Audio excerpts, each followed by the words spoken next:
السلام علیکم۔ آج ہمارے ساتھ موجود ہیں سیلانی ویلفیئر ٹرسٹ کے بانی و چیئرمین مولانا بشیر فاروق قادری صاحب۔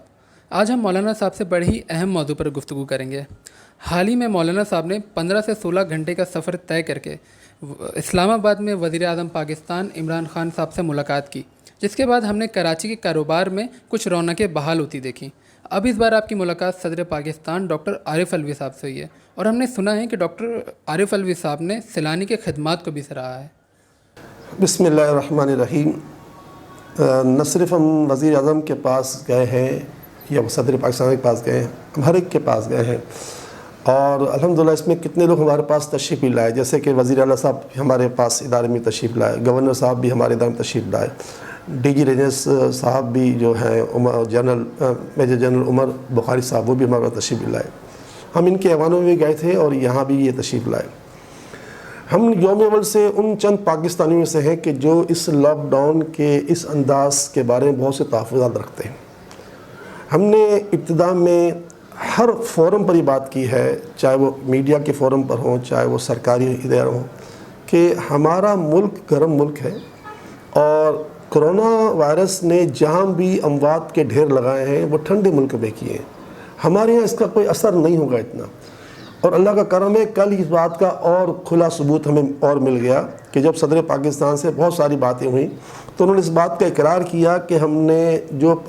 پاکستان کے چاروں صوبوں میں انتظامات رکھے تھے، جو ہمیں خوف تھا، الحمدللہ وہاں انتظامات کی اتنی حاجت پیش نہیں، یعنی کہیں 10% آئی ہے، کہیں 25% آئی ہے، یعنی ہمیں اتنا اللہ تعالیٰ نے ہم پر کرم کر دیا کہ ہمیں جو ڈر تھا ایسا نہیں ہوا۔ ہم تو پہلے سے کہتے تھے کہ آپ ایسا نہ کریں، آپ بالکل مطمئن رہیں، لیکن ہم تو ایک اسلامک پوائنٹ آف ویو سے بھی کہہ رہے تھے، اور ساتھ ساتھ ہمارے پاس ڈاکٹروں کی ریسرچ بھی موجود تھی، اور پھر یہ وائرس جو ہے اس کے بارے میں جو رپورٹ آئی تھی وہ بھی ہمارا موجود تھی، ہم نے اس کو پریس کانفرنس میں بھی بیان کیا تھا۔ بہرحال مختصر کہنے کا یہ ہے کہ ہماری ہر محاذ پر یہی بات ہوئی ہے کہ آپ لوگوں کو روزگار کرنے دیں۔ اللہ تعالیٰ کا قانون بنا ہوا ہے، اس قانون سے ہم نہیں لڑ سکتے، قانون خداوندی ہے کہ دن کام کے لیے ہے، اور ہمارے وزیر اعظم صاحب کے کئی بیانات آ چکے ہیں۔ کسی بیان میں آپ نے کہا کہ کمرے میں لوگ 7 آدمی رہتے ہیں، کہیں کہا 8 آدمی رہتے ہیں، کہیں انہوں نے کہا مطلب یہ نہیں کہ ہم لاک ڈاؤن کے متحمل نہیں ہو سکتے، کہیں انہوں نے اپنی جو باتیں کی، الحمدللہ وہ ساری باتیں کا جو بنیاد تھی، اللہ کا کرم ہے کہ جو اللہ نے ہم سے بلوایا وہ ساری باتیں وہ کہتے چلے آ رہے، آج تک کہتے چلے آ رہے۔ کل ہماری صدر پاکستان سے بڑی تفصیلی بات ہوئی، ہم نے ان کو ہر جگہ یہ کہا کہ خدا را آپ کاروبار کرنے دیں، لوگوں کو روزگار کرنے دیں، اور پھر یہ اتفاق کی بات ہے، رمضان کا مہینہ آ گیا ہے، یہ وہ مہینہ ہے جس میں لوگ کما کر کئی مہینے اس کا فائدہ اٹھاتے ہیں۔ اگر آپ لوگوں کا گلا گھونٹ دیں گے تو ایک بہت خطرناک کیفیت ہو جائے گی۔ ویسے ہی پاکستان دنیا کے کمزور ترین ملکوں میں سے شمار ہوتا ہے، مالی اعتبار سے قرض کے بوجھ تلے دبا ہوا ہے، بے انتہا بے روزگاری ہے، قیامت خیز مہنگائیاں ہیں۔ اس میں آپ نے، اور میری ہر جگہ یہ بات ہے کہ تم گوروں کی نقل نہیں کرو، گوروں کی نقل تم نہیں کرو، تم اس طرح کا لاک ڈاؤن نہیں کرو، مگر کسی نے ہماری بات کو لبیک اگر کیا ہے تو وزیر اعظم صاحب نے واقعی بہت اپریشیٹ کیا، میری بات کو بہت عزت دی، اور میرا 30-35 منٹ کا ایک مذاکرہ چلا، اس میں نے ان کو بہت پریشانی، ایسا پریشر کیا جیسے کہ آدمی ہے نا جو دوست ہوتے ہیں۔ خیر وزیر اعظم سے میری تیسری ملاقات تھی، اور میرا صاف ستھرا یہ پیغام ہے کہ میں سیلانی کا آدمی بعد میں ہوں، پہلے میں ریاست کا آدمی ہوں، اور الحمدللہ غریبوں سے جتنا اللہ کے فضل و کرم سے ہم قریب ہیں، اللہ کی رحمت سے ہمارا حسن جانے کہ شاید اتنا قریب کوئی بھی نہیں ہوگا۔ اور اللہ تعالیٰ نے ریاست کے بعد اگر سب سے بڑا کام لیا ہے اس کرونا وائرس میں تو وہ سیلانی ویلفیئر سے لیا۔ کم و بیش ہم اب تک ان دنوں میں 1.25 مہینے کے آس پاس میں ہم تقریباً 1.5 ارب روپے کا کام کر چکے ہیں، کم و بیش۔ اچھا، پھر ہم نے ان کو ثابت کیا کہ بتائیے یوم اول سے آٹے کی فیکٹریاں کھلی ہوئی ہیں، فارما کھلے ہوئے ہیں، گروسری کی چیزیں کھلی ہوئی ہیں، تو کیا وہاں کرونا نہیں آ سکتا تھا؟ اور خود ہم سیلانی ویلفیئر نے تقریباً 5.25 لاکھ راشن بنائے، اور اس میں خالی آٹا کا دکھایا تو 50 لاکھ کلو آٹا ہم نے منگایا، کم و بیش 50 لاکھ کلو۔ اس طرح ہر چیز، کوئی 30 لاکھ کلو، کوئی 20 لاکھ کلو، کوئی 25، اب اس کو پیک بھی کیا، آٹے کے علاوہ سب چیز ہر چیز پیک بھی کی نا۔ تو یہ پیکنگ کرنے والے کون تھے؟ انسان تھے نا۔ اب ہمارے ادھر کرونا لا کے دکھائیں۔ اچھا، یہ بھی ثابت ہم نے پہلے سے دن سے کہا تھا کہ کرونا جو ہے یہ ٹھنڈے ملک میں اثر کرے گا، دوسرا ان لوگوں کو کرے گا جو مطلب پہلے سے بیمار چلے آ رہے تھے، ان کی عمریں 60 سال، 70 سال، 80 سال، 90 سال، 100 سال۔ آپ دیکھ لیں، اگر آپ دیکھ لیں کہ جو 400 امواتیں ہوئی ہیں 2 مئی تک، اس میں کتنے لوگ وہ ہیں جو میری جو جوان ہیں، اور انتقال کرنے والے اکثر وہ لوگ ہیں کہ جن کی پہلے سے کئی سالوں سے بیماریاں چل ہی آ رہی تھیں، اور اعداد و شمار پر بھی تحفظات ہیں، جتنے عدد و شمار موت کے بتائے جا رہے ہیں اس پہ بھی پورے ملک کے بے شمار لوگوں کو تحفظات ہیں کہ اس کی حقیقت کچھ اللہ خیر کرے، حقیقت کچھ اور ہے۔ بہرحال ہمیں اس سے غرض نہیں، مگر میں ایک بار پھر کہوں گا، بار بار کہوں گا، تمام ایوانوں کو میں سے ملا ہوں، اکثر میں سمجھتا ہوں میں ہر ایوان سے ملا ہوں، اور ہر ایوان کو میں نے اپنی طور پر جو زبان میری چلا سکتا تھا ادب کے ساتھ میں نے پیش کر دیا ہے۔ بعض اوقات ان سے ناراض بھی ہوا ہوں، بعض اوقات جیسے کہ غصے کی کیفیت ہو جاتی ہے، وہ بھی سب کر چکا ہوں، اور ٹی وی کے تمام اکثر چینل پر میں نے اپنا بیان دے دیا ہے کہ خدا را ٹھیک ہے، دیکھو موت زندگی اللہ کے آتے ہیں، مگر آپ یہ سوچو کہ یہ جو موت ہے، کورونا جو ہے نا وہ ایک آنا ہے، اور یہ بے روزگاری جو نا یہ 15 آنے ہیں۔ آپ اس کو بچنے کے لیے فوراً اس کے SOPs پر عمل کرواتے ہوئے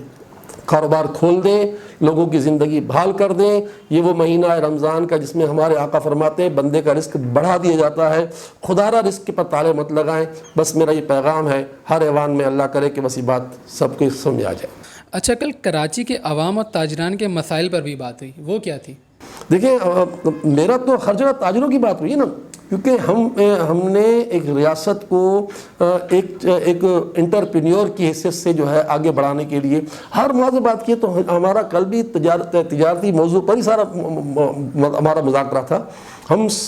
ہماری اکثر باتیں تاجروں کے لیے تھیں، دکانداروں کے لیے تھیں، یہ درزیوں کے لیے تھیں، چھوٹے چھوٹے پلمبروں کے لیے تھیں، الیکٹریشین کے لیے تھیں، یہ سب لوگ، کیونکہ ہم سب لوگوں کے حالات کو بہت قریب جانتے ہیں۔ اور اس کے بعد الحمدللہ کل ہم جو ہے ہمارے ان کی ملاقات کے بعد رات کو ہم جو ہے کراچی چیمبر کے جو ہیڈ ہیں ہمارے سراج تیلی صاحب، ان کے پاس 1 گھنٹہ بیٹھ کر آئے، ان سے بھی ہمارے بڑا مباحثہ ہوا۔ ہم نے کہا آپ مہربانی کر کے آگے آئیں، سمجھائیں ریاست کی جن کے پاس اختیارات ہیں، ریاست ان کو سمجھا، انہوں نے بھی بڑی یقین دہانی کروائی ہے کہ میں بھرپور اس میں مدد کروں گا، کیونکہ کون ایسا آدمی ہے کہ جو ہمارے موقف کا انکار کرے، اور ہر آدمی کو اس کا اندازہ ہے کہ کورونا وائرس جو ہے وہ کل ختم نہیں ہو جائے گا، یہ لمبا چلے گا۔ تو کیا آپ ہمیشہ کے لیے دکانیں بند کروا دیں گے، فیکٹریاں بند کروا دیں گے؟ تو ایسا نہیں ہو سکتا۔ آپ کوئی سسٹم بنائیں، آپ ان لوگوں کی نقل نہ کریں جو $1200 ہر گھر پہنچانے کی طاقت رکھتے ہیں، ان کے پاس اپنے اربوں خربوں ڈالر پڑے ہوئے، آپ تو 100 سے زیادہ ارب کے تو ڈالر کے آپ مقروض ہیں۔ تو بس مختصر کہنے کا یہ ہے کہ اللہ کرے میری بات لوگوں کو سمجھ آ جائے، اور خدا نہ کرے کہ ایک آج کا دن آخری دن ہو 2 مئی، کل سے ہمارے بازار کھل جائیں، آمین یا رب۔ مولانا صاحب، آخری سوال، کل عید پیکیج کے حوالے سے بھی وہاں پر باتیں ہوئیں، تو وہ کیا تھی؟ جی حضرت، ہم نے رمضان شروع ہوتے ہی یہ اناؤنس کر دیا تھا کہ ہم انشاءاللہ اس رمضان میں تقریباً 1 ارب روپے کا کام کریں گے انشاءاللہ۔ اس میں ہماری کیش بھی جو ہے نا مطلب انہیں کی امداد کرنی، کیونکہ ہم لوگ چاہتے ہیں کہ ہم لوگوں کو کیش دیکھیں۔ ہم آج ہر ایک کو کپڑے بھی دے رہے ہیں، کسی پیکیج میں 5 جوڑے ہیں، کسی میں 2 جوڑے، جن کی ہم نے اسکوٹنی کی ان کے 5 جوڑے دے رہے ہیں، اور جن کو ہم بس ایسے علاقوں میں بانٹ رہے ہیں وہ 2 جوڑے دے رہے ہیں۔ تو ہم نے اس کپڑوں کو ساتھ درزیوں کو بھی چلانا ہے نا، ہم لوگوں کو پیسے دیں گے جو مطلب جن کی ہم اسکوٹی کر چکے ہیں ان کو پیسے دے بھی رہے، تو ہم پیسے دیں گے تو یہ کروڑوں روپے جو ہے نا بازار میں آئیں گے، تو کروڑوں روپے کی بازار میں خریداری ہوگی، کیونکہ کاروبار سے نظام چلے گا نا۔ تو اس لیے ہم نے الحمدللہ رب العالمین پیسے دینے کا بھی کام جو شروع کیا ہوا ہے، اور انشاءاللہ تعالیٰ آخری رمضان کے دن، اس مہینے کے آخر تک ہم انشاءاللہ رقم بھی تقسیم کرتے رہیں گے۔ رقم تقسیم کرنے کے لیے ہم نے ایک نظام بنایا ہے، لیکن جو ہم راشن بانٹ رہے ہیں جس میں کپڑے بھی ہیں، کھجورے بھی ہیں، اور شربت بھی ہے، اور باقی چیزیں تو ہیں، لیکن رمضان کے ساتھ ہم نے کپڑے ڈال دیے 14 مطلب میٹر، تاکہ گھر کے 2 افراد یا 4 افراد کا کپڑا بن جائے۔ اور کپڑے جو ہم نے انتہائی قیمتی ڈالا، آپ کسی بھی پیکیج کھولیں گے تو انشاءاللہ آپ کو پتہ چل جائے گا۔ تو اس میں ہماری مطلب یعنی کہ جو خواہش یہ ہے کہ ہم نے جن کی اسکوٹنی کی ہوئی ہے اور کر رہے ہیں ان کو ہم باقاعدہ پیسے بھی دیں گے، تاکہ یہ معاشرے کے اندر پیسہ جائے اور لوگ اس سے خریداری کریں اور معاشرے میں کاروبار بڑھے۔ مولانا صاحب، یہ عید پیکیج کا بجٹ کتنا ہے؟ 1 ارب روپے کا، کم و بیش۔ انشاءاللہ مولانا صاحب دعا کروا دیں آپ۔ بسم اللہ الرحمن الرحیم، یا اللہ یا رحمان یا رحیم، اپنی رحمت سے اس کرونا وائرس کو جڑ سے ختم کر دے، اور اپنی رحمت کاملہ سے، اپنی عطائے خاص سے جتنے بھی مسائل ہمارے حل فرما دے، آمین یا رب العالمین۔ وصلی اللہ تعالیٰ علی خیر خلقہ محمد وعلی آلہ وصحبہ اجمعین برحمتک یا ارحم الراحمین۔